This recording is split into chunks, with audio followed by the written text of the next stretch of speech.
Goedemorgen in the Netherlands, goedemiddag in Malaysia, selamat petang, ladies and gentlemen. Yeah, for more than 10 years, I think MDBC and Marie have worked together. Yeah, Marie with Cultural Impact has provided cultural competency sessions to Dutch student interns who had just came to Malaysia, just arrived here. So very useful sessions on Malaysian culture and Malaysian do's and don'ts. Of course, today will be actually the other way around with this MDBC Education 360, how to deal with the Dutch. While of course it sounds that this is more meant for Malaysians, quite to our surprise, immediately after our first announcement on this event, the majority of registrations were from Dutch, from the Dutchies. Maybe just like me, many have spent most of their life here. I spent more than half my life here in Malaysia, and I guess we're stuck in the middle, and maybe we also require a refresher on how to deal with the Dutch. But ultimately, as we will probably see sooner or later in the screen, the majority, I think 75% of the registered attendees are Malaysians. And not to disappoint you, we have a very distinguished panel today for this session. With Ambassador Aert, with MDBC Chairman Zainal and Board Director Sjoerd to share their bilateral experiences with you. So I'm pretty sure that it's going to be a fantastic, insightful session. Wishing everybody a lot of fun. And Marie, best of luck to you in moderating this session, my dear.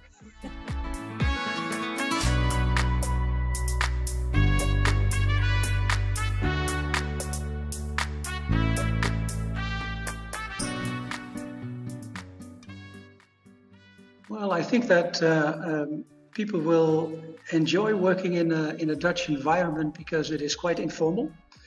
The hierarchy in a Dutch company is definitely there.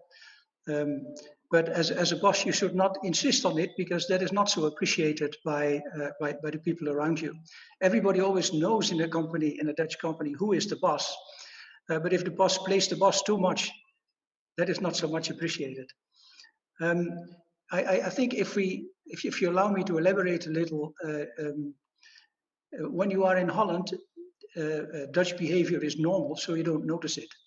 The advantage of being abroad is that you see how other people behave, how people in other countries behave, and as such, you notice that there are some characteristics that the Dutch have that stand out and that are really, really different. I think at the root of our behavior is Calvinism. Calvinism in the Dutch context, meaning hard work, be serious, be professional. There's lots of proverbs in Dutch that come out of Calvinism, such as idleness is the devil's pillow, hard work and dedication will build houses like castles, etc., etc. There are many more that all indicate the merit of hard and serious work.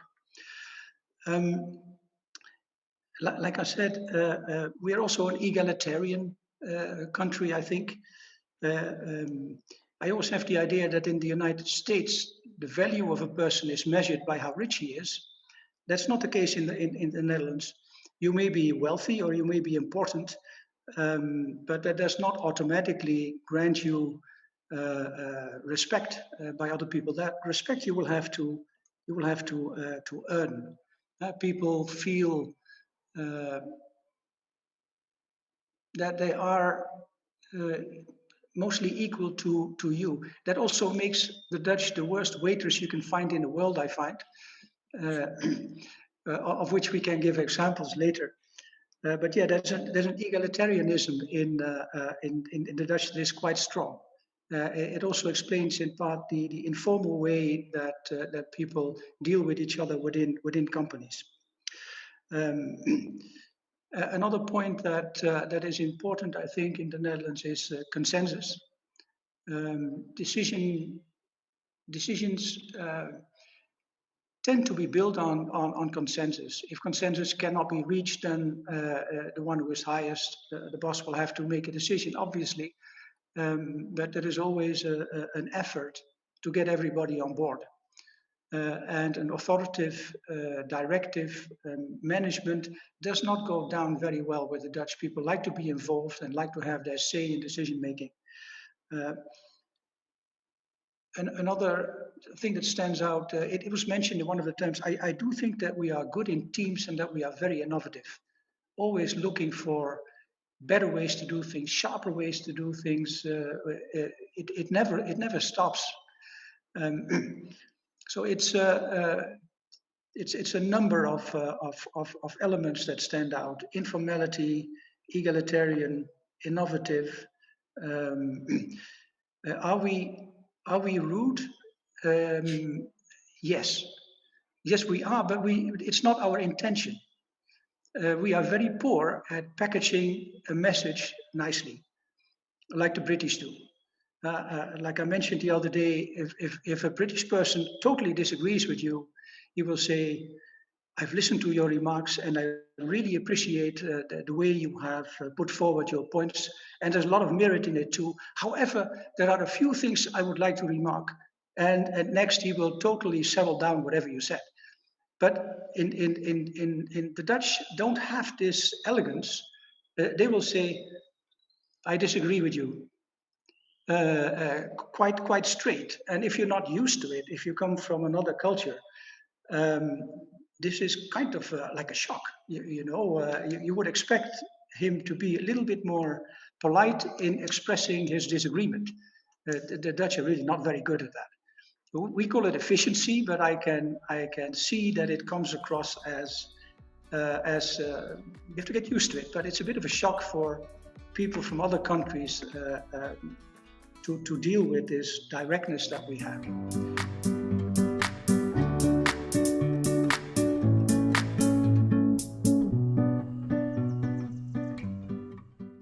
Maybe to start off with, when you ask this, I think the first thing that comes in mind is moving back 7.5 years when I just arrived in Malaysia. If I could come up with any, say, professional encounters that really showed me how Dutch I actually am and how my expectations were not being met in the new cultural environment here in Malaysia.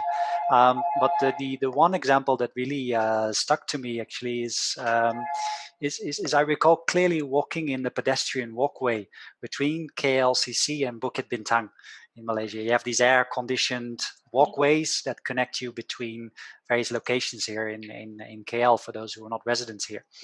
And I was walking along these like air-conditioned tunnels, and I would almost constantly bump into other pedestrians, literally be walking on their heels. I was confused because the Malaysians were walking here, they were walking there, they were walking everywhere, and they were clearly too slow as well. So I was in a rush. I was going from A to B. I wanted to go there efficiently in a certain orderly and straight way, and I couldn't. And I thought that this would be something I wouldn't get adjusted to. But nowadays, when I'm back home in the Netherlands, or I don't know what home is actually anymore, but I notice that I sense that everyone in Holland is in a rush and in a hurry, and that I am a little bit adjusted to the Malaysian pace. So I guess this is just a silly example, but I think it indeed shows that the Dutch people really appreciate a certain sense of order. That everything is regulated. So how you walk, where you walk, we have a certain ingrained cultural expectation about it. And the same applies for work. We have a certain expectations of how you go from A to B. And we're always in a rush. We run on the clock. Our schedules are full. We plan things ahead days in advance. And if you, one of the feedbacks I got from my team when I asked them, so how has it been for you? Because they've become cross-cultural experts over the years, but then from the Malaysian side, how is it for you to work with the Dutch? And one of the remarks I got from them is, one thing I can't get my head around is that it's so difficult to plan a last-minute meeting. You can't, because everyone completely schedules their agendas to the brink, which we Dutch deem very efficient, but it also leaves zero room for any flexibility during the process.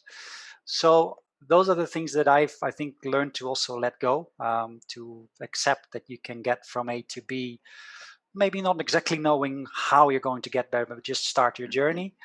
and also not to plan everything completely ahead, because that just doesn't, that is the cultural expectation in the Netherlands, but that's not the cultural expectation in Malaysia. And I find that actually very refreshing, that you don't have to schedule your meetup, whether business or professional, weeks and weeks in advance, but you can just call for a meeting and someone might be available on the spot.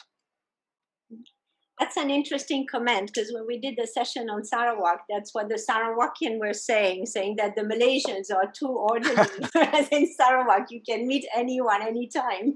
It's always, when we talk about culture, it's always a question of spectrum. In the chat there also that I like, yes, you're relating to your story, Sue, that in the Netherlands you'd be yelled at if you're in the wrong bicycle lane. That's right.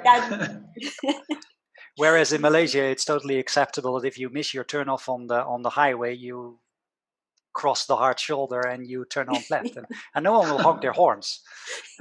It's a good, and on the one hand, I experience it also as a bit more accepting and tolerant from that side. Whereas in Holland, if you do that, you get some angry horns from the car. Well, is it good? Is it bad? Or it's just different, I would say, but it's quite typical. Yeah. Yeah, so for the Malaysian in the room here, remember, you do not do that in the Netherlands. You just need to be where you're supposed to be. Well, and I see another comment here saying that it will cause accident, and it's all about expectations, I guess. It will cause accident in the Netherlands because nobody expects that to happen, whereas in Malaysia, you know it can happen. So you're prepared in a different manner to that.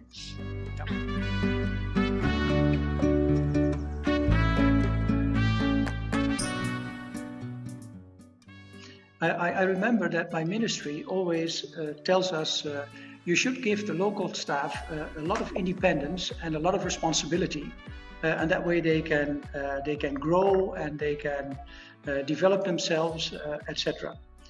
But my experience in Asia is that this is maybe a good advice for some people, but for many people they are not comfortable with it in Asia.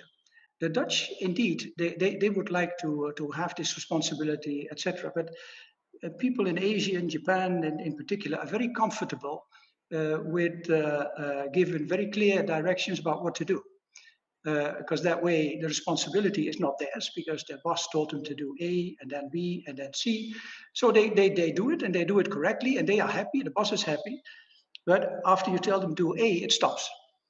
Then you have to tell them, okay, and now go on to B. In the Netherlands, that would not go down very well. You should tell somebody you are responsible for this in its entirety, and now you handle it the way you think it is best. And if you need any advice or you have any problems, then you know where to find me. That attitude is quite different in Asia. Many people are not so comfortable with being burdened with responsibility and about what things to do. Zainu, your own experience when it comes to sense of responsibility. Sure, Amari, yeah, okay. I think it's a bit difficult to be very Malaysian in this one, because I've spent more than 30 years with Shell, and my way of looking at things in terms of decision making and the consensus seeking process is very much influenced by the way the Shell people work. So what happens is, as Art rightly say, lots of Malaysians, when they first join the company, of course, they're a bit more reluctant to speak their mind for fear that they may say the wrong things and upset especially the more senior people. But over time, because you are in the same environment, you're in the same business environment, Malaysians as well as Dutch will actually engage quite well in any decision-making process, in the boardroom or in small meetings. And you'll find that the only thing that is difficult for some Malaysians still, despite being in the Dutch environment of Shell, for instance, some of them still have difficulty in separating between what's personal and what's business. So if in the discussion sometimes a Dutch person will bluntly say certain things that he disagrees or he doesn't agree on, very bluntly towards a Malaysian, the chances are the Malaysian would take it personally. and not take it as a business discussion. And unfortunately, the Dutch person doesn't understand that. So the discussion will go on. They'll come to a final resolution in the end. But after the meeting, you'll find that the Dutch person suddenly realized that this other person is not talking to him anymore or her. And he just wonders why. He says, we are good friends. We were good friends before. But after this meeting, suddenly he doesn't want to speak to me. So I have to explain to the Dutch guy that, it's not that simple. For a Malaysian, sometimes they don't separate personal and business discussions. And when you are too hard on a person in a meeting, he or she takes it personally and will not actually forgive you until you apologize to the person and explain that, I didn't mean to you personally. It's just a business discussion. But the consensus seeking approach is always there in Shell, because that's how we were brought up. Because I think that's a very, very true point. I think in Dutch, a very typical thing that you would hear from a Dutch person is, that was a good discussion. That was a goede discussie. So even having a potentially slightly heated debate where you disagree and you present your arguments is actually seen as something positive. It is almost like part of, I would say, our cultural rituals, that as part of the decision-making process, you need to have this goede discussie, a good discussion about it, where you voice your opinions, and that helps, we believe, to come to, say, an optimal solution, because you take into account all views and all the stakeholders. And in that sense, also a point that which also Zaino made in terms of hierarchy. Yes, there's a hierarchy also in the Netherlands, but that's more like different roles that you have in the company.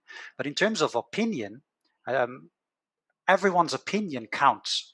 So especially if it's in an area where, for example, someone is a technical expert, he may disagree even with the CEO of the company. That's actually expected, that you voice your opinion even to your CEO.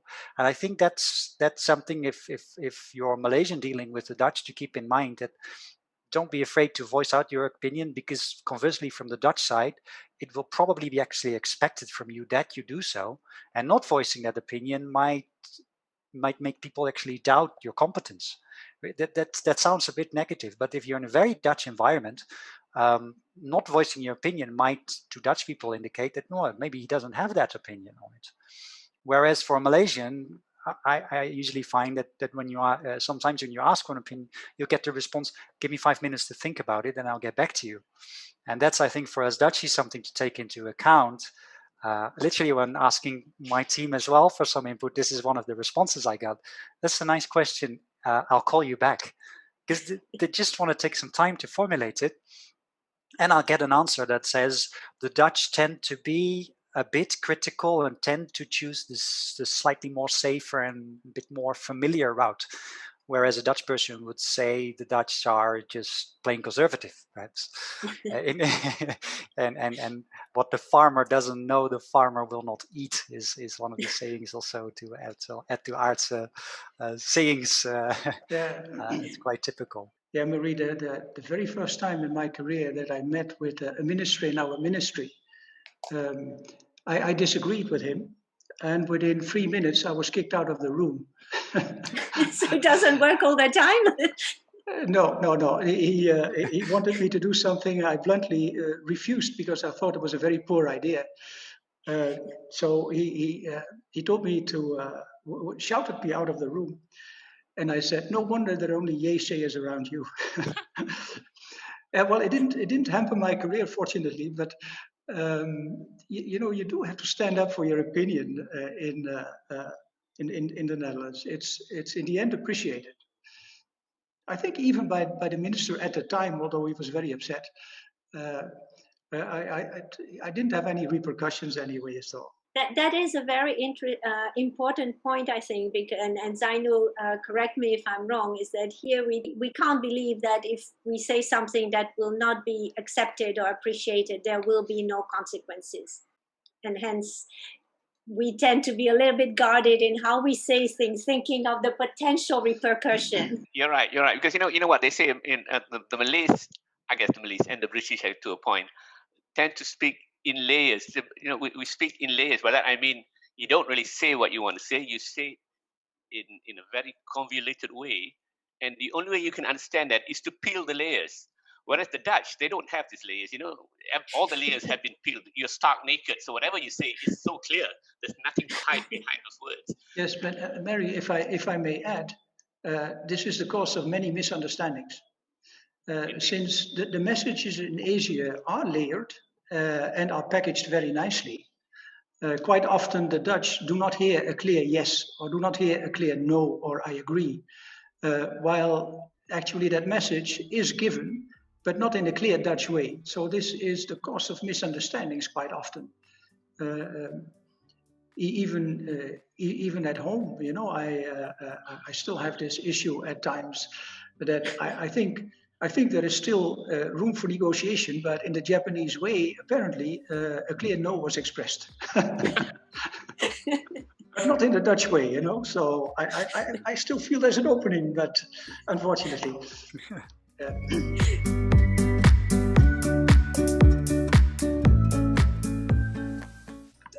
I think indeed it stems a bit from the equality that we value in the Netherlands, and where everyone's opinion counts.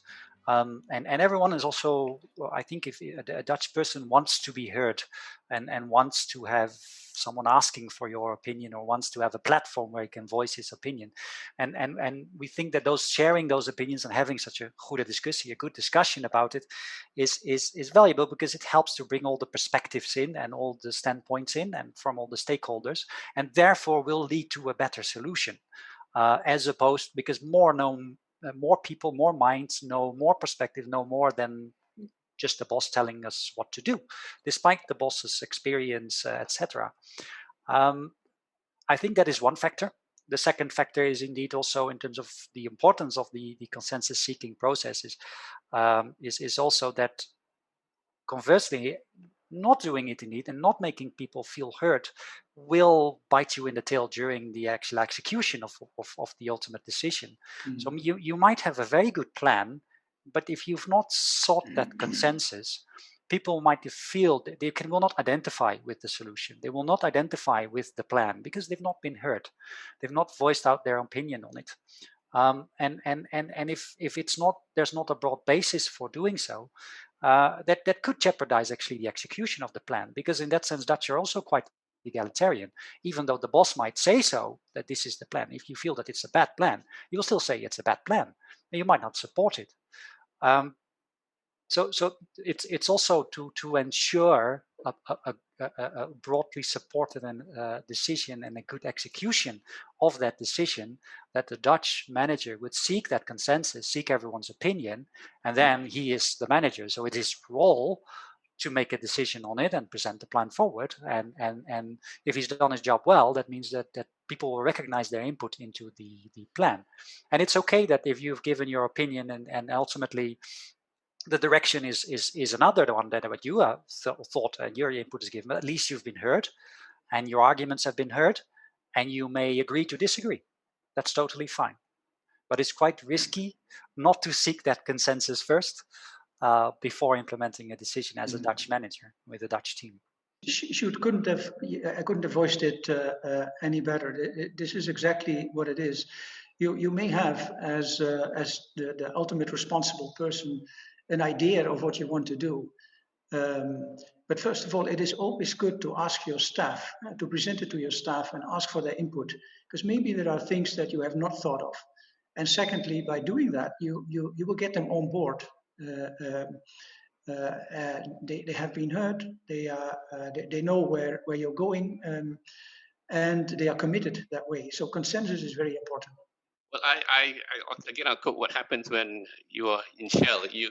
We do practice very much the consensus-seeking approach, and they always talk about, as Sir mentioned very clearly, the advantage of having and Art mentioned as well, consensus-seeking, that you get everybody's view on the table before you come to a decision, which ultimately will become a very robust decision. But sometimes you get bosses who are not that well, say, suited in terms of performing that role. So you end up sometimes with only one or two persons speaking most of the time, with the rest keeping very quiet, because by nature, they're not that outspoken. And it is so important for the leader or the chairman of the meeting to always go around the table at least once, if not twice, to make sure that every single individual speaks. And in Shell, that happens a lot, because you'll find that most of the time, the ones who will speak will be either the Dutch or the British, and Malaysians normally don't say very much. So a good leader will always go around the table and say, how about you, whoever the Malaysian guy is, to make sure that that opinion is being expressed.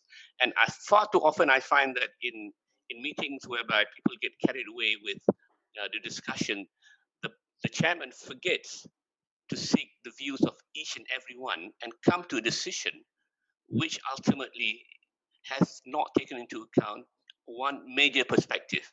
I think that's so important. So consensus seeking is not just about just getting everybody to speak. You better make sure that everybody has a chance to speak and not be forgotten in the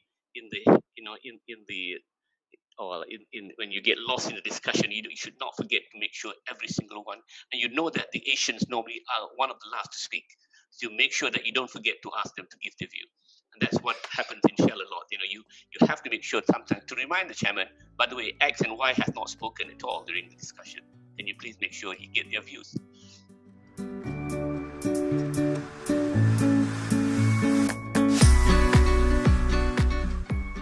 Direct communication, transparency, which is one of the first thing I think. If I go back to our word cloud for a minute, straightforward, blunt, sarcastic, direct. What is it behind the Dutch straightforwardness and directness? It's but we would call it efficient, direct communication.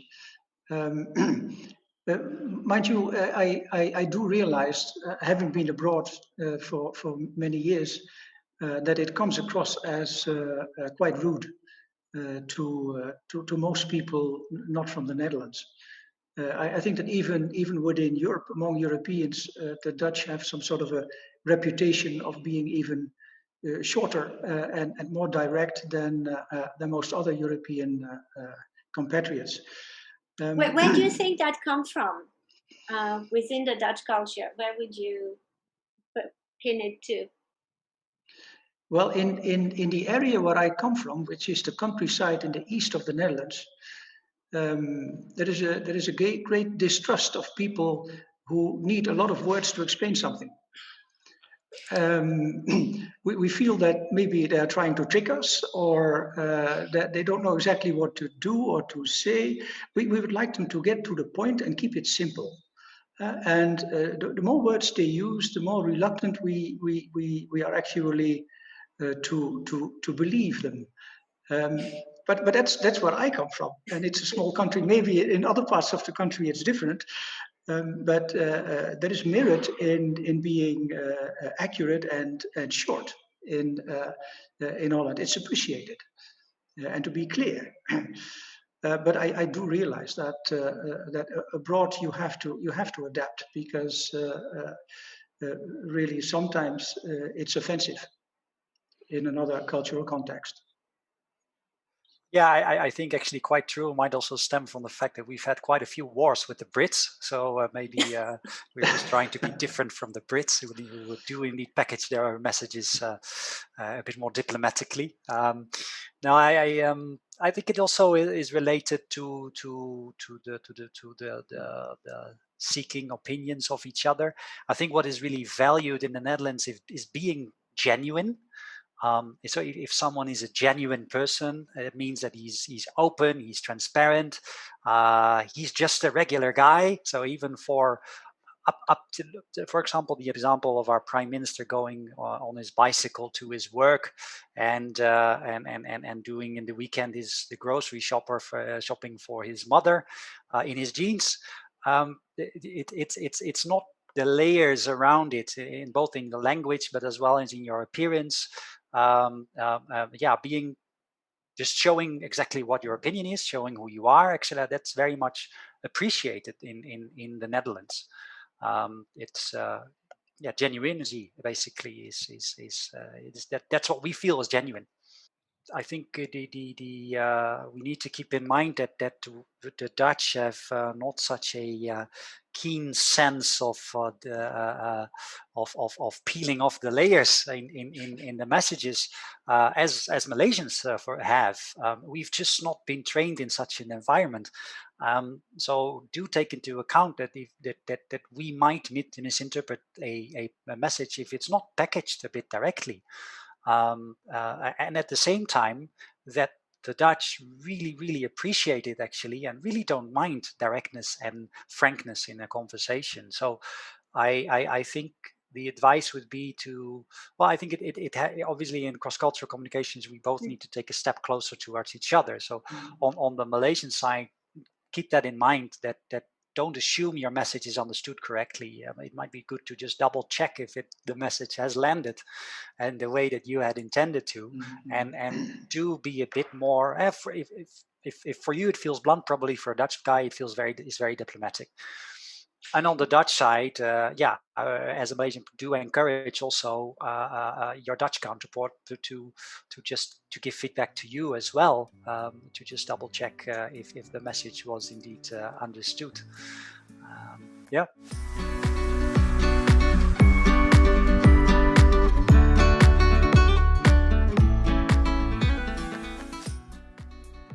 It's not that bad actually, because maybe I'm a bit more open, but indeed in the very first few years with Shell, I've worked with the Dutch for more than 40 years, 42 years to be exact, and in the first few years it was a bit overwhelming sometimes, not only because of the way they speak, but their size. They're all 6-footers, and here's some Malaysian people 5 foot. So, but the thing is, Malaysians have to get used to the fact that the Dutch are blunt. I mean, to put it very clearly, they're direct speaking, they're blunt, but they mean well, as we all heard. They all mean well, and it's to adjust to that fact, because we are used to an environment whereby the people don't always speak their mind directly. They always, like I say, speak in layers. So when you're dealing with the Dutch, I like it because I know exactly where I stand. And I know exactly what they mean, and I know exactly what I have to do to deal with them. So when they are direct to me, I'm direct back to them. The disadvantage for me, of course, is having worked with the Dutch for so long, I tend to practice the same behavior as they do with my Malaysian colleagues, especially in Petronas. And that's a no-no. With Petronas, you have to be very careful how you speak. So I always have to tell myself, I'm not speaking to a guy from Shell. I'm speaking to a guy from Petronas who are very Malaysian. And I have to adjust the way I speak with them, because sometimes I do upset them. But because of my position in Shell, and because I know most of the Petronas senior guys by name, by first name as well, so they tend to tolerate me. But I can tell you, if I were to meet some other people who are like in the government officers who I don't meet so often, I have to be really careful how I address the issues that I face when dealing with them, because I know I've upset a few of them. I remember still when I was called in for an interview, they wanted to offer me one of the CEO jobs in GLC, and it wasn't something that I want. And normally, a Malaysian, when you're offered a job, a CEO job of a GLC, you say, let me think about it, even though you don't want it. Let me think, it's such a great idea and all that. And then you tell the man, I'll come back in next week or 2 weeks' time to give you a decision. But unfortunately, because of my Dutch upbringing, my first reaction was to say, no, I'm not interested in that job. That was it. So like art, the meeting lasted no more than 5 minutes. I was out of the room. Well, you have been really contaminated by the Dutch, if I may put it this way. Yes, indeed. Okay, I've been working with Dutch for more than 24 years. The way I'm working with local company before as well. It's different perspective, different approach. To me, I've been thrown into deep end, but as long as you know how to get out of the trouble or solve the problem, you're going to get all the support that you need. But you have to show that you have the creative mind that you can do something. There's no restriction. You can approach from all the way to the top. There's no nothing blocking you. Not like if you look working for a local company, locally, I mean, establishment, you need to go layer by layer. But with Dutch, there's no limit for you to. You can reach the CEO anytime you want. That's the difference. And was this easy to do for you as a Malaysian then, or did it take some time to get used to? No. I mean the way how I joined the Dutch company. I was offered a job, and straight away I was put on the job, and I have to survive with quick learn on the job quickly and get adjusted to it. You can get all the help. You know where to get your help. That's about it. Just move on. So that goes back to what Hart was saying at the beginning in terms of the need for being innovative in teams, and the example of speaking up. Thank you very much. Yeah. Hi. So I have an interesting mix of cultures. My team is all Malaysians, and our headquarters is in the Netherlands. I'm not Dutch either, so that makes it even more interesting. We are working really hard on trying to bring the two cultures together and find common ground. I find I can relate a lot to what Art said, also Zainul, about the layering of messages. This is our team here in Malaysia has to work closely with their colleagues in the Netherlands, and the messages from Malaysia to the Netherlands often need translating to understand what is really what is being communicated here. And sometimes that frustrates our colleagues in the Netherlands, and they will ask, I didn't understand, what do you mean? Is that a yes or a no? Is it? So what I found, and correct me if I'm wrong, guys, I think in Asia, the culture is that you should not convey negative messages. You should only talk about the positive, the good things, the things that are working, not the things that are broken. And people seem to hesitate to disagree or to say that's not a good idea or we should not do that. And that causes issues because if there's agreement or if there's a lack of disagreement, it's understood in the Netherlands that then you're good to go. You're on board with this and we will proceed, only to find out later that these people were not necessarily in agreement. They didn't like that idea, just were shy, or maybe, I mean, some of the people here tell me it's impolite. It could be perceived as impolite that if you say it's not a good idea. So yeah, it's work in progress. It's improving. And what we found that helped is to send people to the Netherlands and bring colleagues from the Netherlands to Malaysia to have more face-to-face interaction. Then it becomes really better and easier. Behind a keyboard, it's really difficult, but face-to-face, it was easier to communicate. So now with COVID, we cannot do that, physically send people abroad. So we are doing more video instead of phone call and email to at least get the body language to help translate or delayer some of those messages. I've been working on and off with the Dutch company, not really working with them, but representing them in Malaysia. I have no problem with the different cultures. I think it's a question of understanding the cultures. Yeah, I mean, you cannot change behavior, but at the same time, if you notice the behavior of the Dutch, or it's also depending on the job scope. You know, if you meet business development people all the time, they seem to understand the culture better than an engineer, for example. So for me, it's a question of understanding the Dutch, and the Dutch understanding the Malay, the Malaysian, so that you can work together. I think it's maybe difficult to assimilate totally and behave exactly like a Malaysian if you are here. And same if I go to Holland. I mean, if I go around in Holland, I mean, people are completely different. So you just have to understand that's how they behave. Huh? Yeah. Yes. Okay, so I just recently joined a Dutch company. And so I have no experience about dealing with the Dutch. So it's an open question, of course.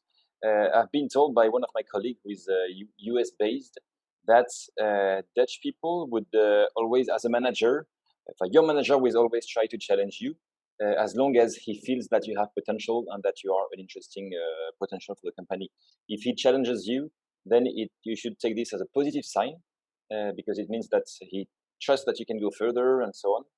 And if he does not challenge you, then it means that there's anything wrong going, or there's he think you reached the maximum that you could, and that's it. Does it make sense? Or yeah, very, very interesting question, Jinsi. I think the answer is both a yes and a no to that. I think it depends on the style of that particular manager. It could be very true if that particular manager indeed has that type of style, then you should indeed, if you are being challenged, you should take it as a positive sign, because yes, indeed, this is part of the process of helping to find the best way to get from A to B, and also to in that interaction to see where he can help and where he can assist and where you can develop as well. Conversely, I would also not say that it's correct that if it doesn't happen, it means that he doesn't have the faith or trust in you. I think it does depend on the manager's personality and his leadership style.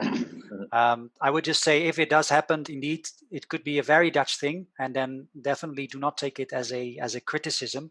Then I would take it indeed positively as a method to come to a better solution and to help you develop indeed. Yeah.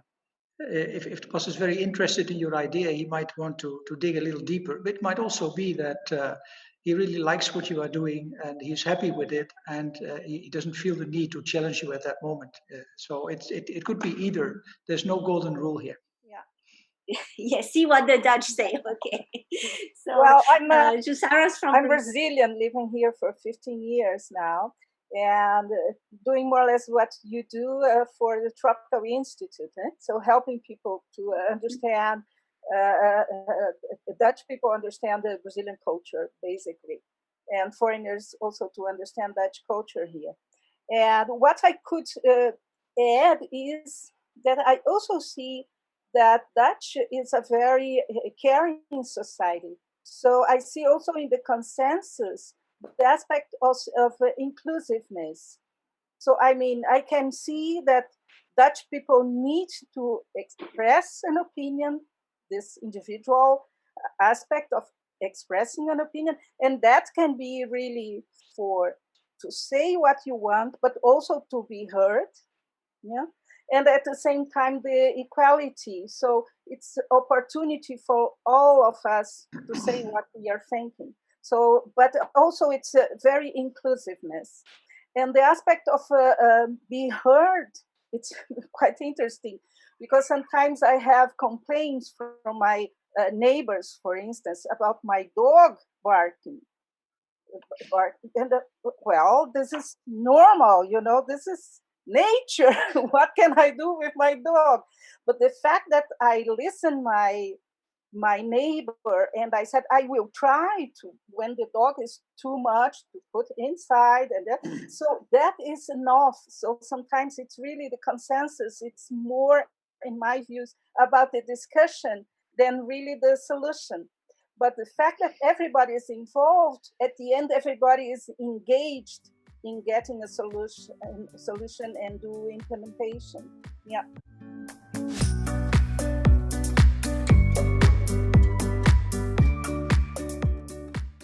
I would advise for instance, in Malaysia, but all foreigners to bear with us, to be patient with the Dutch and not to be easily offended, because indeed they will come across as rude, but they have the best of intentions.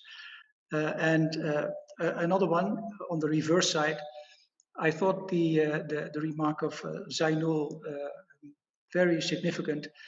Messages come to us in layers and nicely packaged. And I think it would be good for the Dutch, when they start working in an environment such as Malaysia, to be aware of that and to really step back and ask themselves, okay, what was the message here? Was this a yes or a no? And then maybe to dig a little bit deeper in order to understand exactly what is going on. I can very much relate to that as well. Also with the be patient element, I think one topic that is also quite relevant to share is the notion of clarity and grip on the situation. I think Dutch people, if you go to Holland, it's a very, very orderly country of straight roads and canals and railroads. It's a very structured country, and that's also what our culture is. We are very structured, and as opposed to that, in Malaysia, if you look outside to the roads in KL, it is more organic. And I think that is also reflected in culture, and that from both sides, I think we need to keep in mind. So for a Malaysian, I think it is worth understanding that what we are seeking an optimum solution, we are seeking opinions, and we are also seeking clarity. And what I sometimes get from, and it's a topic where I still sometimes my Malaysian colleagues who deal a lot with the Dutch, sometimes already for 10 years, they still have this they still have this point. Like, I've been doing this for 10 years, still they question me how I'm going to do it. And whereas in a Malaysian might say, okay, you've done this for 10 years, so I totally rely on you how you're going to achieve this goal. A Malaysian a Dutch might be a bit more uncomfortable with it. What might be asking you, okay, how are you going to do it? What steps are you going to take? And he would want you to share it. On the one hand, it's a bit of seeking clarity. On the other hand, it's indeed seeking an optimal solution. And if that happens, keep in mind that either it happens or the Dutch person will want to get more clarity. This is decouple the content from the person. This is by no means is a message that he feels you're incompetent. Not at all. It is seeking clarity, and it is seeking the best solution together. So as a Malaysian, provide more feedback, also not on just what you're going to do, but how you plan to do it.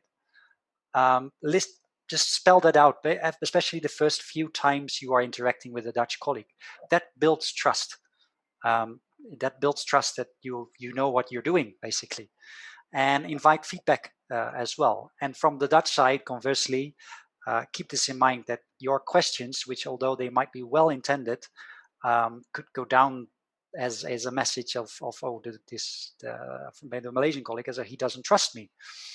And what really helped me, especially it still helps me, is that ask a Malaysian colleague for guidance as well in unpeeling the layers, for example. So this would be my advice for a Dutch person: is we will not build.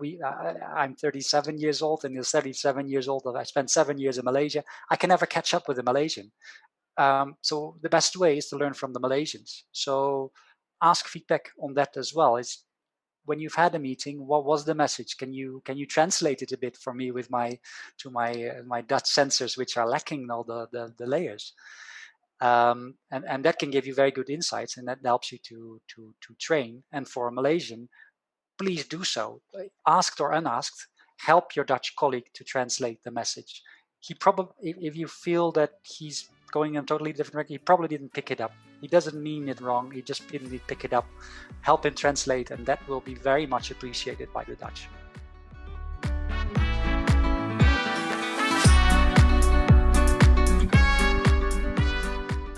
Okay, thank you, Marie. I'll three of each, no problem. Delights, of course. I think you've heard very much everyone saying it. The Dutch are very informal. I think that's a great plus. They are on first name basis from the word go. In fact, when I first joined Shell, I remember meeting my direct manager. He introduced himself as, "Hello, I'm Hans." That was it. It's not like I'm Hans Hombroek or something. I'm just Hans, and that works out very well. It breaks the ice so quickly that you tend to get comfortable. Although it takes some adjustment because you're not used to that culture. I remember when the ambassador himself, he never introduced himself as I'm Mr. whoever. It's just I'm just Scott, or I'm just Karin, or Harry Molina, just Harry. And I remember when the Dutch Prime Minister came to Malaysia as well, and Mark Rutte introduced himself, I'm just Mark, that's it. I mean, you never get a Malaysian Prime Minister introducing him like that. I mean, there's no way. Then there's no airs whatsoever as far as the Dutch are concerned. Doesn't matter who you are or what you are doing, you are just another individual. I think that's great. The humility is great. The second point that I find delight working with the Dutch is the punctuality. We didn't say much about that one, but the Dutch are very punctual. If you set up a meeting to see them at 3 o'clock, you better be there at 3 o'clock because you'll be sure that they'll be there 5 to 3 waiting for you. And if you're late, they'll be very clear to make sure that they look at the watch in front of you and say, look, it's not quite 3 o'clock now, it's 5 past 3 or 10 past 3. The Malaysians, of course, have this flexible, stretchable time. They'll walk in half an hour late and think that it's okay. But no, not with the Dutch. You should keep to your time. In fact, it's so well run that even in Holland, I know most trains work on time in most countries, but in Holland, even the buses arrive at their station at the stops on time within a minute. And I remember being there 2 minutes late, I missed the bus.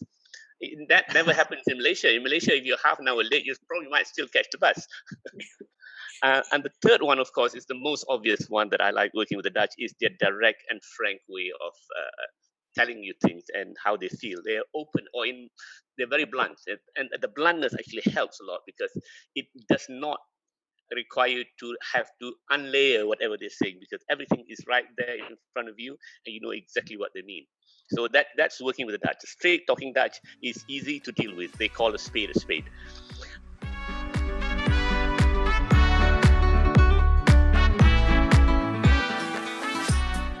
The first one that I think that's very obvious, which the Dutch will always deny when you address them.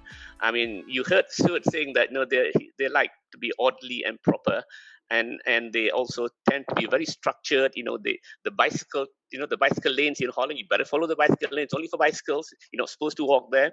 The walkway, you're supposed to walk, no bicycles. And they plan their holidays to the letter. I mean, before I went to Holland, I didn't know that you could plan your holidays a year ahead, but the Dutch do. So I remember when we were discussing programs for the company, and somebody would say, sorry, I already planned this 12 months ahead. You can't change it. So that's the Dutch. They're very proper. But if you ever approach a Dutch and tell them that, oh, you guys are very prim and proper, you follow regulations, you're structured, they will tell you, sorry, guys, I'm not like that. The Dutch are not like the German. That's the Germans. The Germans are structured. The Germans are regimented.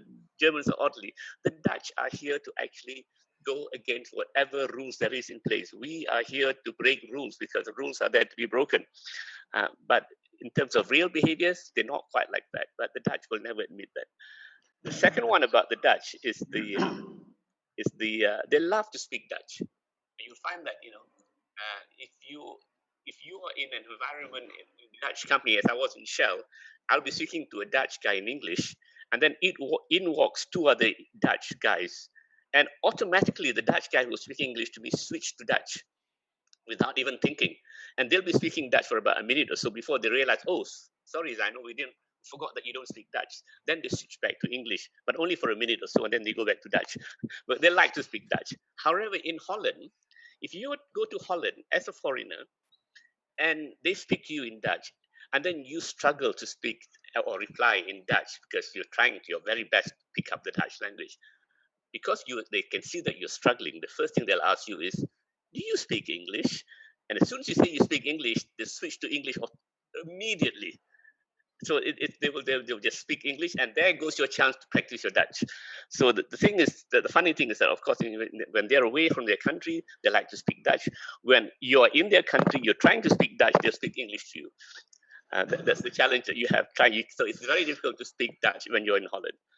And lastly, the third one on terms of, it's not really a challenge, but in terms of something I found which is a bit odd, the punctuality of the Dutch. They're very punctual in everything they do. And I don't know whether what I'm about to say is something that's reflective of a general and culture in Holland. But I recall when I first went to Holland, my first trip, my wife and I were invited for dinner by a Dutch couple, and they said, "Come for dinner at 8 o'clock." So we were there 10 to 8. So you must be punctual, not be there on time or earlier than time. So we went and rang the bell of the house. but nobody actually opened the door. It just like, there was nobody there. So we thought maybe we got the wrong day or the wrong time. So we walked away for a while, walked until it was 8 o'clock. So we came back 8 o'clock, rang the bell, and had to wait for about a minute or so before the door was open. And then the host came in and said, "Oh, sorry about that. We're not quite ready yet, but you can come in." And so we came in, had dinner and everything. And then at the end, when we were having coffee, he said, Zainul, in Holland, when we are normally punctual for everything, meetings, but when we invite you for a casual dinner, it would be great if you could come 10 to 15 minutes late, because that will give the hostess or the host a chance to finalize everything they have to prepare for you. So that give them the extra 10, 15 minutes so that they can be ready for you, really ready for you. So that was something that we really had to think hard. Say, this is not something that you'd ever expect of a Dutch, but apparently, at least for this particular Dutch couple, they say that's how they were brought up. When you're invited for dinner, please don't come on time. Be slightly late to help the host and hostess to prepare for the food and all that.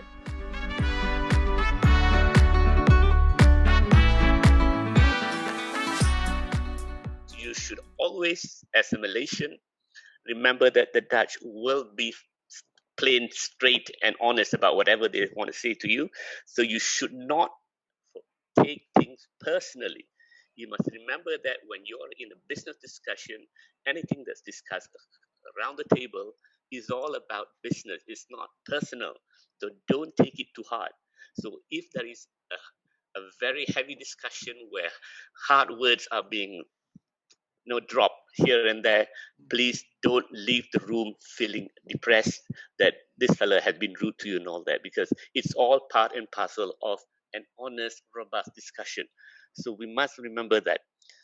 And Malaysians, I think, will have difficulty in taking that away, because no matter how exposed they are to the West, the old Malaysian culture will always stay with a lot of Malaysians. I'm not saying only the Malays, the Chinese do the same thing. They also take things to heart if you're not careful. And the Indians do.